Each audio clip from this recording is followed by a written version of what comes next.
Servus und hallo, liebe Freundinnen und Freunde, Bernd hier. Kommen wir zu einem sehr spannenden Thema und zwar der Frage, welche Topfgröße benötigen Orchideen wirklich? Und diese Frage lese ich momentan in den Social Medias überall, die wird überall gestellt und ich frage mich, warum dieser Mythos immer noch besteht. Und zwar die Frage, welche Topfgröße brauchen Orchideen? Man liest immer, Orchideen benötigen doch einen engen Topf, die mögen es eng, die mögen es eng. Wer ist eigentlich auf diese Idee gekommen? Und diese Frage möchte ich jetzt ein und für alle Mal aus der Welt schaffen. Die Behauptung, dass Orchideen enge Töpfe mögen, ist solch ein Quatsch. Und das zeige ich euch in diesem Video. Ganz einfach, wo fangen wir an? Ich habe hier mehrere verschiedene Varianten der Orchideenkultur, die zum einen aufgrund der Topfgröße komplett allem widersprechen, was viele sagen, Orchideen mögen es eng. Ihr kennt die Pflanze, hier in dem Fall ist es die Rossiglossum Rawdon Jester, die habe ich euch schon mal blühend gezeigt. Die steht hier in diesem riesengroßen Glasgefäß. Ihr seht, ist auch dekoriert mit Muscheln, weil ich gedacht habe, dieses große Glas muss man in irgendeiner Form ausfüllen. Und ihr seht, der Rawdon Jester scheint das hier sogar richtig gut zu gefallen. Sie wächst nämlich richtig toll. Hier unten, wenn man es jetzt drehen würde, dass da nicht so viel herauskippt, sieht man auch, sind überall Wurzeln. Und das ist, denke ich mal, ein sehr guter Beleg dafür, dass die Orchidee in einen großen Topf gepflanzt werden kann, in ein großes Pflanzgefäß. In dem Fall ist es ja ein Glasgefäß und als Substrat Colomi. Aber das gilt auch für alle anderen Substrate und alle anderen Gefäße auch. Das stimmt einfach nicht.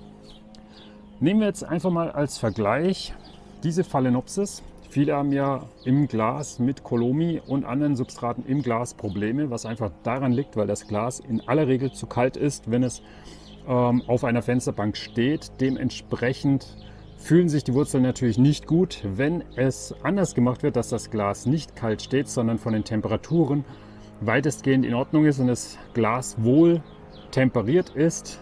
Dann könnt ihr sehen, dass die Wurzeln sich hier richtig toll entwickeln und die Pflanze dementsprechend natürlich auch gut wächst. Ihr seht hier, die Wurzeln sind richtig schön gesund, knackig grün und so muss das sein. Bezogen auf die Topfgröße haben wir hier genau das gleiche Glas, natürlich ein bisschen weniger Substrat, aber bei dieser Sederia japonica, eigentlich auch Phalaenopsis japonica, ihr seht, sie hat ein schönes neues Blatt gemacht, wird demnächst mit Sicherheit mit einem Blütentrieb kommen, sind auch die Wurzeln tipptopp. Was ist denn jetzt dann das Geheimnis dafür? Dass das Topfvolumen relativ egal ist. Hier sieht man auch eine schöne, gesunde, knackige Wurzelspitze. Es kommt nämlich auf die Wassermenge an. Ja, es bedeutet nicht, dass man jetzt hier in diesen großen Topf, bedingt dadurch, dass er groß ist, extra mehr Wasser hineingibt, damit die Pflanze sich wohlfühlt und hier dementsprechend weniger. Nein, es kommt wirklich auf die Menge Wasser an, die man hier hinein macht. Man muss beachten, dass wenn man hier so viel Wasser einfüllt, dass 5 mm Wasser zum Beispiel in dem Glas drin ist, dann kann das für diese Pflanze, die super gut durchwurzelt ist, richtig sein. Es kann für die Pflanze, die hier vielleicht gar nicht so viele Wurzeln ausgebildet hat, komplett falsch sein, obwohl sie im gleichen Gefäß steht.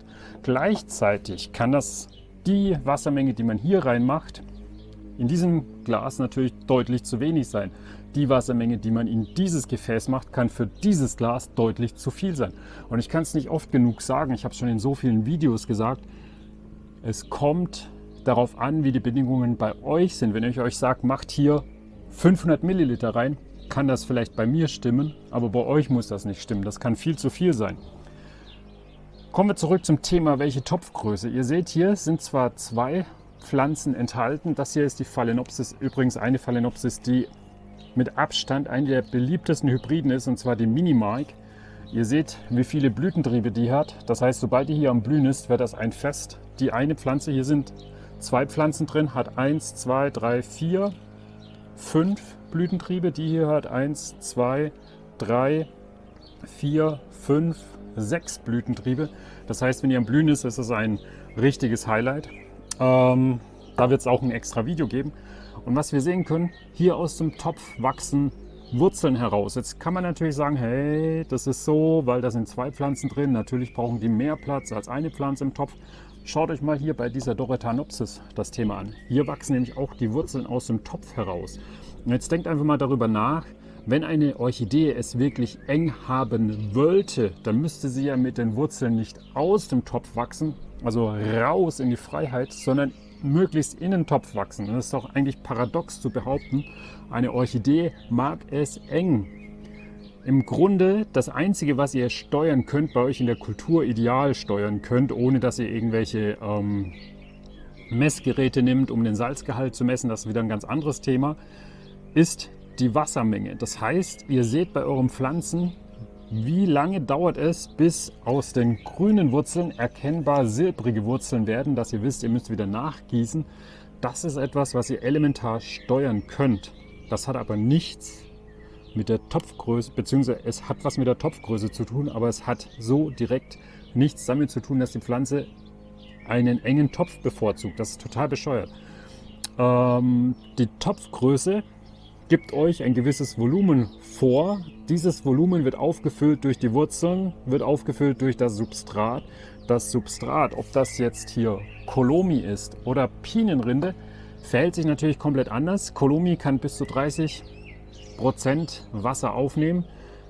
Alte, zersetzte Pinienrinde oder wenn da noch andere Bestandteile wie Sphagnummoos vorhanden sind, kann natürlich noch deutlich mehr Wasser aufnehmen. Das müsst ihr alles beachten. Und dann kann es natürlich sein, wenn ihr jedes Mal regelmäßig zu viel gießt, dann dauert es viel zu lang, bis die Pflanze abtrocknet. Und ihr glaubt nicht, wie viele Fotos und wie viele Fragen in den Social Media sind, die genau das zeigen, dass die Wurzeln zu nass gestanden sind, was eben darauf zurückzuführen ist, dass auch wenn die Töpfe hier, dieser 12er Topf, hier in dem Fall schon zu klein wäre, bei den meisten einfach zu groß ist, weil die gießen einfach. Und dann sehen sie, okay, die lesen irgendwo im Internet, in irgendeinem Buch, in irgendeinem Forum, einmal in der Woche muss man gießen, im Winter alle 2 Wochen. Das kann bei euch einfach viel zu viel sein. Ihr müsst eure Pflanzen beobachten. Und deswegen kommen wir auch zu einem weiteren Punkt, und zwar dem durchsichtigen Topf. Der ist in der Hinsicht notwendig, damit ihr wirklich sehen könnt, wie haben sich die Wurzeln entwickelt. In aller Regel stehen die im Übertopf, das heißt, die kriegen eh kein Licht ab. Und es stimmt einfach nicht mit der Topfgröße. Die Pflanze steht zwar stabiler, wenn sie ein kleineren Topf ist, als wenn sie im großen Topf ist und rumwackelt, aber in der Natur wächst sie als Aufsitzer. Das kann ich hier eigentlich mit dieser Pflanze fast besser zeigen.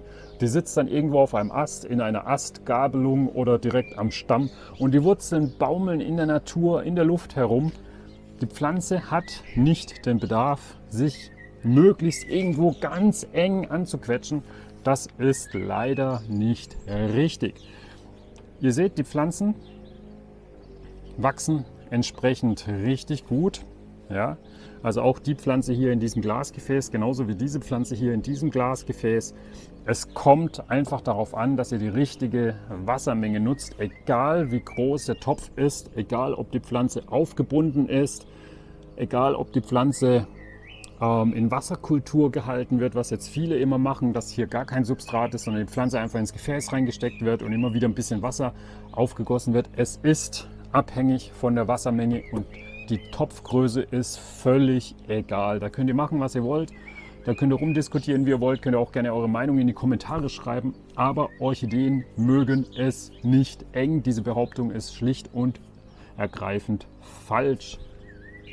Orchideen mögen es unter optimalen Bedingungen. Das ist nämlich die richtige Methode, egal ob aufgebunden, Wasserkultur oder im Topf. Wenn ihr weitere Fragen habt zum Thema Orchideen, schreibt es gerne in die Kommentare. Bis zum nächsten Video und tschüss.